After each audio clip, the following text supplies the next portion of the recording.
நாம் தமிழர் கட்சிக்கு தமிழக வெற்றிக் கழகம் ஆதரவளிக்குமா என்பதும் பேசு பொருளாக இருக்கக்கூடிய நிலையில் இந்த தேர்தலில் அது குறித்த நிலைப்பாடு ஏதேனும் தெரிவித்திருக்கிறார்கள் என்பது குறித்த பதிலை உங்களிடம் மீண்டும் தொடர்பு கொண்டு பெறுகிறேன். அதற்கு முன்பாக விமர்சகர் திரு ரவீந்திரன் துரைசாமி இணைப்பில் இருக்கிறார், அவரோடு பேசலாம். வணக்கம் திரு ரவீந்திரன் துரைசாமி. இப்போ தமிழக வெற்றிக் கழகம் இந்த முடிவை எடுத்திருப்பது எதிர்பார்த்த ஒன்றுதானா? இந்த அறிவிப்பு யாருக்கேனும் சாதகமாக செல்வதற்கு வாய்ப்புள்ளதா? தமிழக வெற்றிக் கழகம் ஒரு பிரபல கட்சி. அவர் கட்சி ஆரம்பிச்சிருக்கிறாரு. மக்களவை தேர்தலுக்கு முன்பே ஆரம்பிச்சாரு. மக்களவை தேர்தலில் யாரையும் ஆதரிக்கல. ஆனா சிஏஏ எதிர்த்து அவர் அறிக்கை விட்டிருந்தாரு. அது பாஜகவுக்கு எதிராக நான் இருக்கிறேன் என்பதை காட்டுவதற்காக செய்யப்பட்ட செயல். அதாவது பாஜகவின் பி டீம் கிடையாது. அவர் உண்மையிலே யாருக்கும் பி டீம் கிடையாது. அவருக்கு முயற்சிக்கிறார். சபார்டினேட்டா போவாரா, பிரின்சிபலா போவாராங்கிறது அவர் தான் உறுதிப்படுத்தணும். என்றாலும் யாருக்கும் அவர் பி டீம் கிடையாது.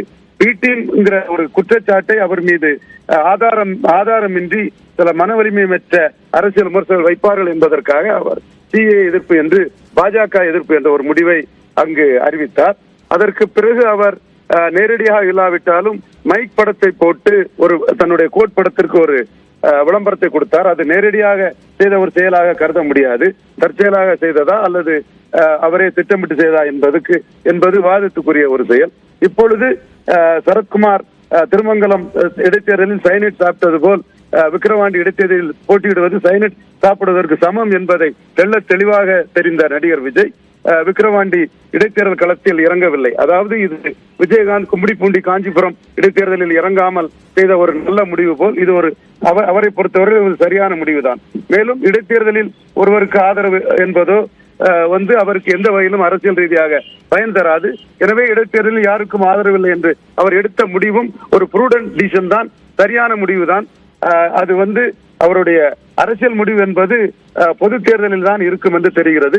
பொது தேர்தலில் தான் அவருடைய முடிவை அவர் அறிவிப்பார். அது எந்த அளவுக்கு அவர் தன்னை பொசிஷன் பண்ண போகிறார் என்பதை அவர்தான் முடிவெடுக்க வேண்டும். 2021 அவர் தந்தை சந்திரசேகரன் அவர்களிடம் நான் கேட்டது போது, நீங்கள் உங்கள் மகனை எப்படி பொசிஷன் பண்ண போகிறீர்கள் என்பதை 2021 கேட்டேன். இப்பொழுதும் அவர் 26 எப்படி பொசிஷன் பண்ண போகிறார் என்பதை இன்னும் தெளிவுபடுத்தவில்லை. அவர்தான் தெளிவுபடுத்த வேண்டும், பிரைமரியா சபார்டினேட்டா என்று.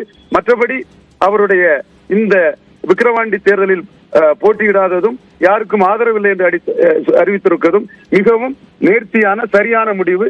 அந்த முடிவு அவருடைய அரசியல் முதிர்ச்சியை காட்டுகிறது. இணைப்பில் கருத்துக்களை பகிர்ந்து கொண்டமைக்கு நன்றி திரு ரவீந்திரன் துரைசாமி.